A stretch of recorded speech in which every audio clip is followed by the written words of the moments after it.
Demand पण असते तुमची? रोहितदादा, आज तुम्ही मुख्य सचिवांना भेटण्यासाठी आलेला होता, काय मुद्दा आहे आणि आता कोर्टाला नेमकं त्यावर काय? एक तर आपण समजून घ्या की आम्ही मुख्य सचिव साहेबांना भेटलो.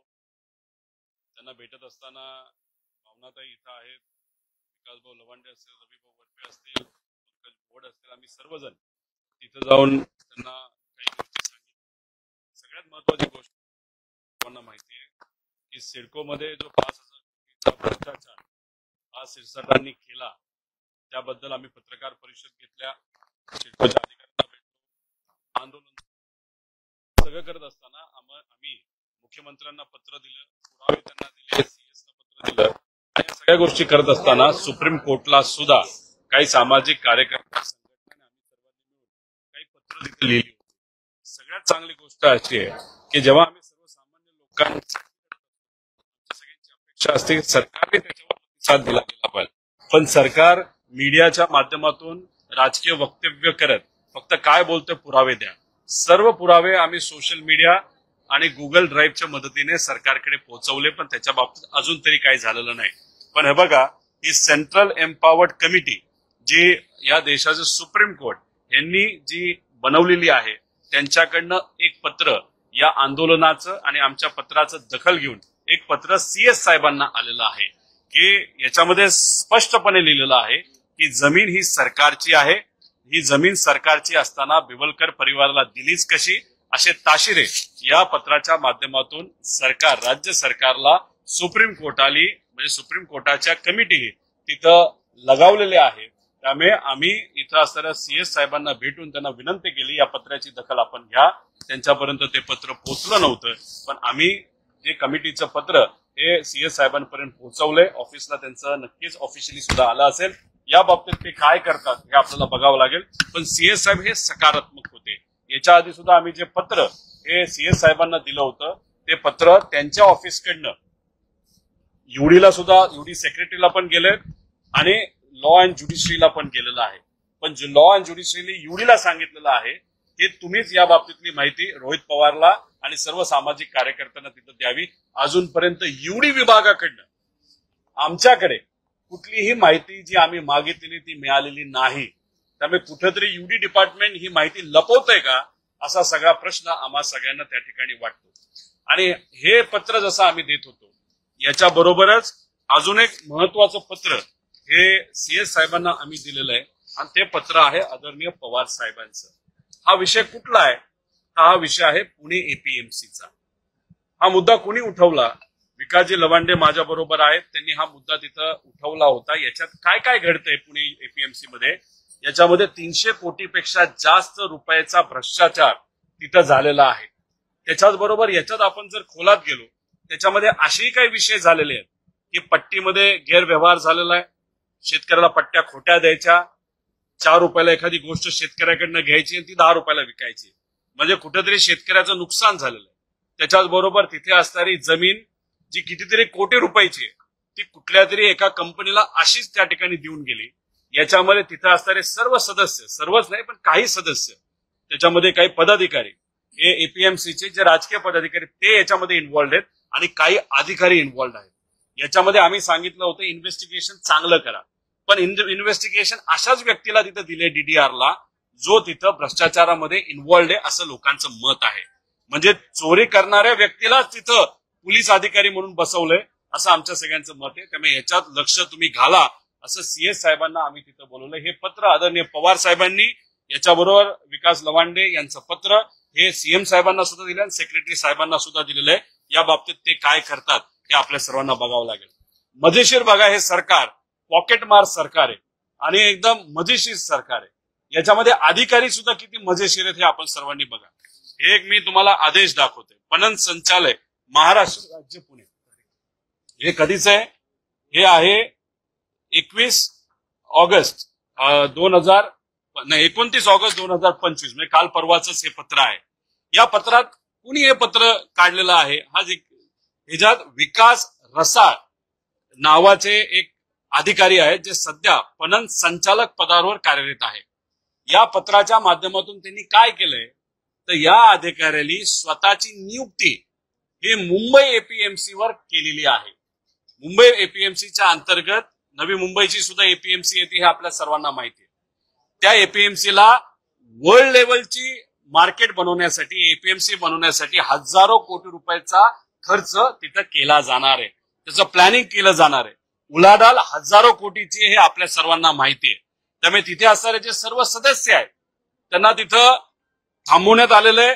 त्यांची नियुक्ती ही रद्द करण्यात आलेली आहे आणि प्रशासक म्हणून कोण तिथं आलेले तर विकास रसाळ. पण कोणाच्या अधिकाराने नाही तर कोणाच्या सैली विकास रसाळांची तिथं नियुक्ती झाली. त्यांचं नाव आहे विकास रसाळ. म्हणजे झालं असं पेपर ज्यांनी लिहिला नाही तर प्रश्न पत्रिका ज्यांनी लिहिली तोच उत्तर द्यायला सुद्धा बसला, तोच निकाल जाहीर करायला सुद्धा बसला आणि निकाल झाल्यानंतर त्याची सरकारी भरती सुद्धा स्वतःच त्यांनी करून घेतली. अशा पद्धतीचा काळा बाजार हा अधिकाऱ्यांकडनं तिथे केला गेला आहे. त्यामुळे स्वतःच्या सहीची नियुक्ती स्वतःच्याच अधिकाराने मुंबई एपीएमसी वर जर ते करत असतील याच्या मागे नक्कीच कुठं ना कुठं तरी भ्रष्टाचार करायचा हा हेतू असू शकतो अशी कुठेतरी त्या ठिकाणी चर्चा आहे. त्यामुळे या बाबतीतली माहिती सुद्धा आम्ही सीएस साहेबांना दिलेली आहे. विकास रसाळांनी स्वतःचीच नियुक्ती तिथे का केली, कोणालाही त्यांना सांगितलं, त्याच्यामध्ये इंटेंट काय होता आणि एवढा हजारो कोटी रुपयाचा खर्च करून तिथं मुंबई एपीएमसीला इंटरनॅशनल लेवलची एपीएमसी करत असेल तर ही रस्सीखेच तिथं असलेला प्रशासक बनण्याची का याच्या कुठेतरी आपल्या सर्वांना आता लक्ष घालावं लागेल असं आम्हाला तिथं कळतं.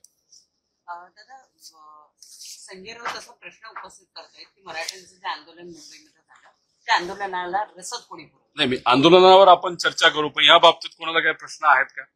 त्याच्यातल्या पहिल्या मुद्द्यावरचा प्रश्न असा आहे की सचिव साहेबांनी तुम्हाला नेमकं काय सांगितलं, त्यांच्या हातात काय करण्यासारखं आहे? कारण हे जे बिवलकरांना जमीन देण्यात आलेली आहे ही शासनाच्या आदेशानुसारच जमीन देण्यात आलेली आहे, ही मिसगाईड करून जरी देण्यात आलेली असली तरी निर्णय मात्र शासनाचा.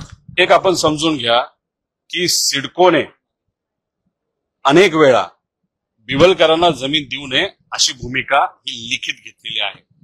सिडकोचे आत्ताचे जे अधिकारी आहेत जे आम्हाला सांगतात विधी व न्याय विभागाचा जो आदेश आहे त्याला गृहीत धरून आम्ही ही जमीन हस्तांतरित केली. पण सिडकोचं आमच्याकडे पत्र असं सुद्धा आहे की सिडकोच म्हणते विधी व न्याय जे म्हणते ते चुकीचं आहे ते खोटं आहे. त्यामुळे ह्या सगळ्या गोष्टी असताना 5,000 कोटी रुपयाची जमीन जर सिडकोने एका व्यक्तीला दिली गेली असेल तर त्याच्या मागे नक्कीच भ्रष्टाचार मोठा आहे.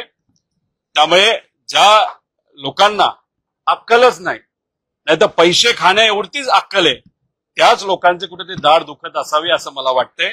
पण हा जो कुठला मलिदा या लोकांनी खाल्लेला आहे तो सुद्धा इलेक्शनच्या आधी खाल्लेला आहे. त्याच्यामध्ये इलेक्शनचा पैसा हा काढण्यात आलेला आहे तो सुद्धा 5,000 कोटी रुपयाचा.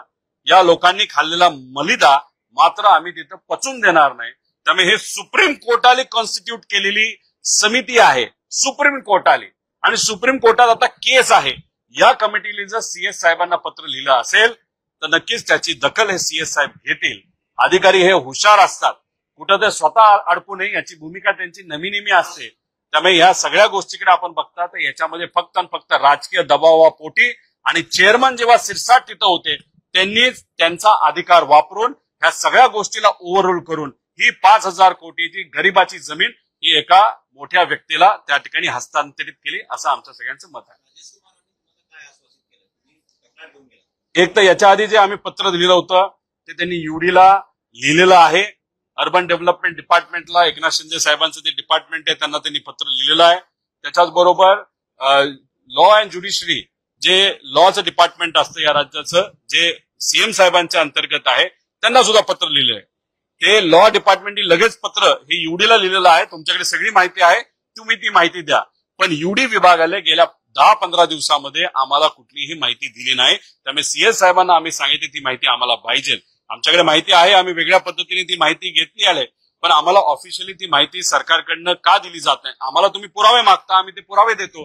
पण सरकार मात्र आम्ही जेव्हा पुरावे तुम्हाला काही गोष्टीचे कागदपत्र मागतो ते जर देत नसते तर कुठं ना कुठे ते काळबेरा आहे आणि युडी डिपार्टमेंट ही सगळी माहिती दाबतंय लपवतंय हे असं आमचं ठाम म्हणणं आहे. रोहितजी, आणखी एक खरं तर प्रश्न आहे रायगड मतदारसाठी आणि त्या जिल्ह्यामध्ये धर्माच्या आधारावरती टाउनशिप ही उभी केली जात आहे. राष्ट्रीय मानव अधिकार आयोगाने देखील त्याची दखल घेतलेली आहे. हलाल लाईफस्टाईल टाउनशिप या नावाने ते उभं राहत आहे. त्या ठिकाणी जर आपण पाहिलं तर धार्मिक आधारावर विभाजन करून भेदभाव निर्माण करण्याचा हा प्रयत्न होतो.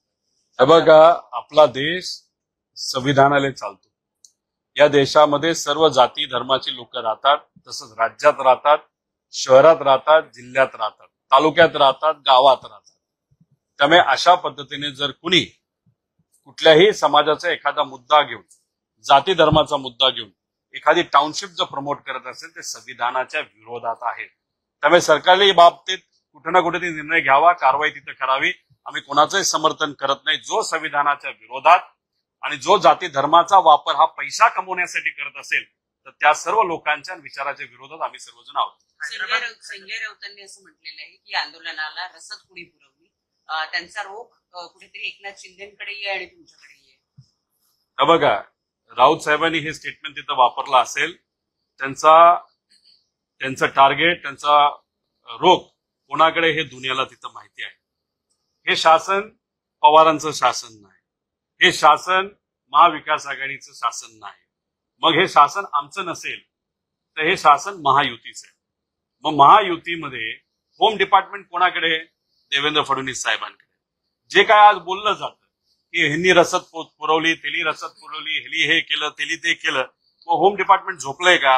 वापरा ना तुम्ही सगळी माहिती. आमचे फोन टॅप करताय ना तुम्ही, आमच्या मुवमेंटवर तुमचं लक्ष आहे, आम्ही कोणाला भेटतो, काय करतो, हे सगळं तुमचं सीआयडी तुमच्याकडे ईडी, सीबीआय, जे काय वापरायचे ते तुम्ही वापरा. हे त्या ठिकाणी तुम्ही बघा.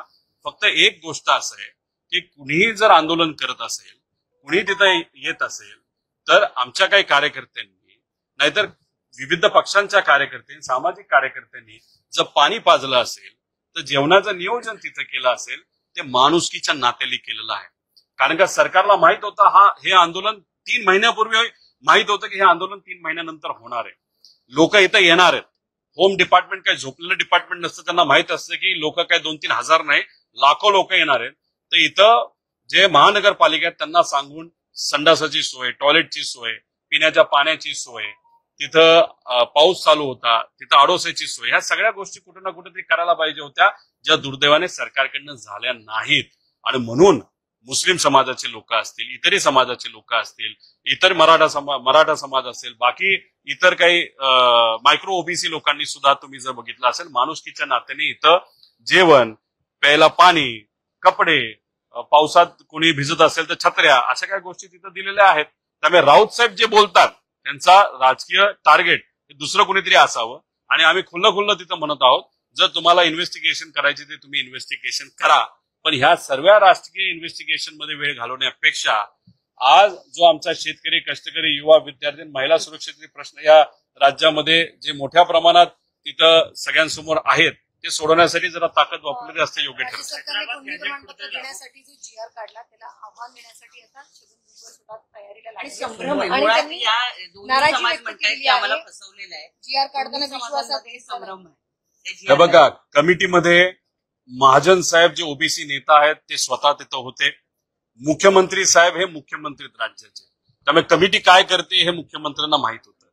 ठीक आहे, एकनाथ शिंदे साहेबांना बाजूला ठेवलं असेल, अजितदादांना बाजूला ठेवलं असेल, तो त्यांचा राजकीय विषय आहे. पण तिथं देवेंद्र फडणवीस साहेबांचं तर लक्ष होतं.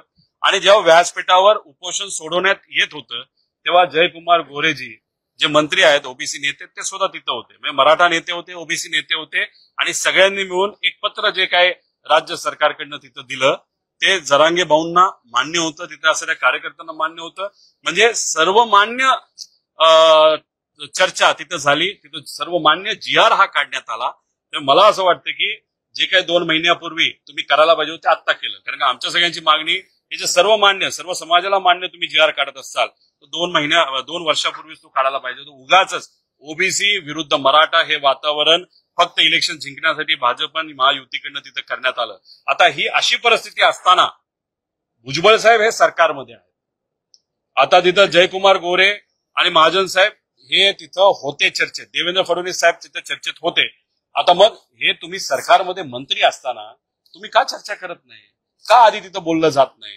3 महिने हे आंदोलन होणार हे तुम्हाला माहित होतं, मग 3 महिने तुम्ही सगळेजण काही झोपला होता का? या बाबतीत तुम्ही सिरियस नव्हता का? मग याच्या आधी तुम्ही काय करत होता? का तुम्हाला पाहिजेच होतं की जेव्हा लोकल बॉडी इलेक्शन, स्थानिक स्वराज्य संस्था आहेत, त्या इलेक्शनच्या आधी जसं तुम्ही विधानसभेला ओबीसी वर मराठा फार भाषण करून वातावरण केलं, हीच परिस्थिती तुम्हाला लोकल बॉडी इलेक्शन, फक्त इलेक्शन साठीच तुम्हाला हे करायचं असेल तर हा वाद अजून सत्तेत असणाऱ्या लोकांकडनं पेटावला जाईल असं आम्हाला वाटतं. हे दुर्दैव आहे. अशा पद्धतीने काही गोष्टी न करता कुठेतरी आता समाजजस्य केले हा निर्णय निघाला असेल, सगळ्यांनी स्वीकारला असेल. उद्या जाऊन अडचणी येऊ शकतात असं तज्ज्ञांचं मत आहे, ते आपण नंतर बघू. पण आज मुद्द्यावर बोलण्याची जरूरत आहे. शेतकरी, कष्टकरी, युवा, विद्यार्थी, महिला सुरक्षेचे प्रश्न आहेत, ते आज महत्वाचे असं आमचं सगळ्यांचं मत आहे. दोन्ही उपसमित्या आहेत, ओबीसीची असो किंवा मग मराठा, त्या दोन्हीमध्ये भाजपच्या सदस्यांचं वर्चस्व आहे आणि अध्यक्ष. आता बघा ना, कालची जी समिती पुढे आली त्याच्यामध्ये सुद्धा भाजपचे नेते मोठ्या प्रमाणात होते. त्यात मराठा समाजाचे होते, ओबीसी समाजाचे, मुख्यमंत्री स्वतः होते. आता यातून त्यांना काय करायचं होते मला माहिती. म्हणजे हा निकाल जो काल दिला तो सर्व मान्य होता. जर ओबीसी नेत्यांना मान्य, मराठा समाजाला मान्य, सामाजिक कार्यकर्त्याला मान्य, तर आमचं म्हणणं असं आहे की 2 वर्षापूर्वी तुम्ही झोपला होता का? हाच निकाल त्यावेळेस तुम्ही का नाही दिला?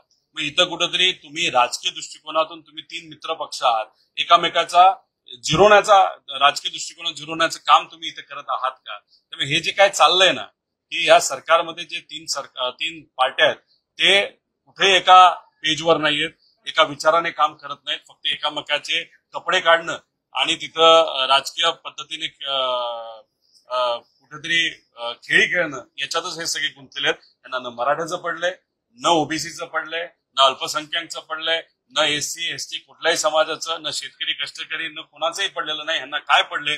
त्यांना फक्त येणारं इलेक्शन, मुंबई महानगरपालिका, त्याच्याच बरोबर स्थानिक स्वराज्य संस्था या जिंकायच्या, एवढं त्यांना पडलेलं. म्हणून हे वाद कुठेतरी आज वाढवत चाललेले आहेत.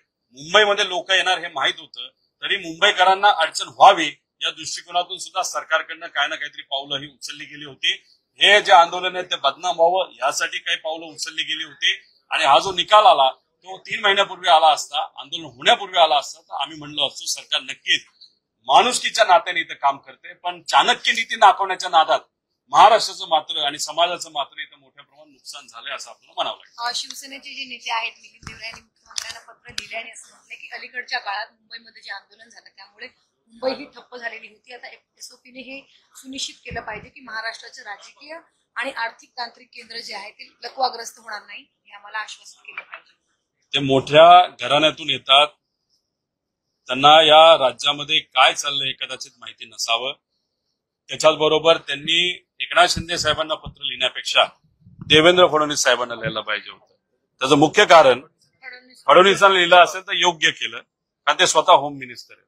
त्यामुळे मिलिंद देवरा जे पत्र लिहितायत त्याच्यावरनं कुठेतरी होम डिपार्टमेंट हे कमी पडलं हे अप्रत्यक्षपणे एकनाथ शिंदे साहेब दाखवण्याचा प्रयत्न करत आहेत. याच्यातून कुठेतरी हे जे काय पत्र लिहिलं गेलं ते सीएम आणि होम मिनिस्टर म्हणजे जे देवेंद्र फडणवीस त्यांना लिहिलं गेलं. म्हणजे होम डिपार्टमेंट झोपलं होतं का? होम डिपार्टमेंटला काही माहिती नव्हतं किती लोक येणार आहेत, आणि ही माहिती त्यांनी त्यांच्याकडे असली तरी ती लपवली आणि महानगरपालिकेला नाही सांगितली. त्यामुळे एकनाथ शिंदे साहेब देवरांच्या माध्यमातून होम डिपार्टमेंटचे राजकीय दृष्टिकोनातून कपडे काढतात असं आमचं सगळ्यांचं मत आहे. ओके.